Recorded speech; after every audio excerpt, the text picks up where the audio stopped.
when COVID first hit, I think like a lot of us, we weren't really sure what to do. And we talked about, okay, we'll close for a week and then we'll come back and revisit. Well, that week turned into several months. Several months. But we did make some necessary adjustments, and we were able to reopen actually last July. We were wearing masks, we were social distancing, we were sanitizing everything. You know, it added a whole lot to our job description. Absolutely. For sure. But since then, we have been able to open up pretty much business as usual. We have dropped the mask requirement, although we still encourage people, if they so desire, that they can wear their masks.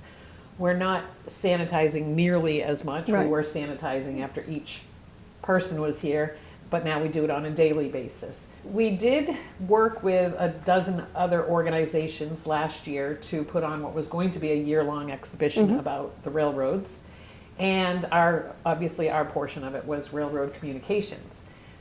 COVID came and pretty much everything closed down. And so because we weren't open as much and we didn't have the volume, we decided that rather than change it up like we do every year, that we would run this for another year. So the exhibit is all about early railroad communications. And it was a fascinating history project for us. You know, they started out just using signs and hand signals, and you know, you get enough train wrecks and you find out that you've got to take it a step further.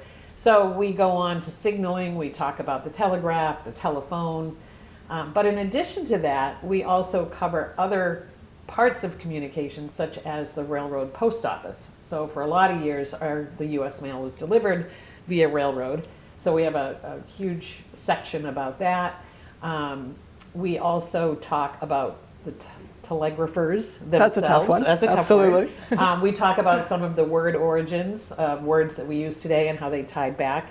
And then Graham came across an awesome story about a dog. I was just going to mention that, Oni, which is a huge, huge draw. Yeah. People love finding out about Oni. We're not going to tell them all that much, though, right? No, we're not. It's a secret until you come here. Yes, you have to come here to see it. But suffice it to say, people love that part of it. So we're excited about that, and we've had a lot of good feedback from it. So that's one reason to come visit us. The other reason, well, there's so many, but we did acquire some new, what we call artifacts. Other people call them telephones. So we got about, I think it was 6 new pieces, new to us. They're all very, very early telephones from the late 1800s, but early in the telephone history.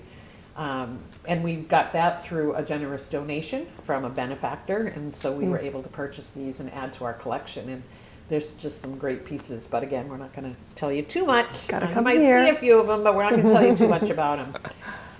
And then, like we always try to do, we've freshened up some of our existing exhibits.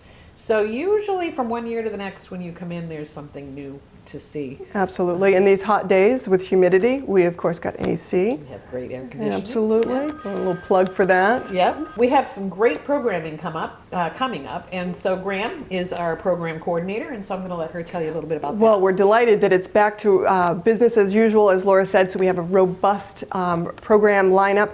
Last month, if you missed it, we had Is Privacy Dead? And I know that that's a topic that many people are interested in. Well, following closely on the heels of that program, we've got July 23rd coming up, Ethical Aspects of Converging Technologies. That's a very big title for basically understanding how technology works and impacts our everyday lives. Very interesting topic. I also want to mention that's funded by the New Hampshire Humanities. That would be something to look at our website. NHTelephoneMuseum.org has all the listings.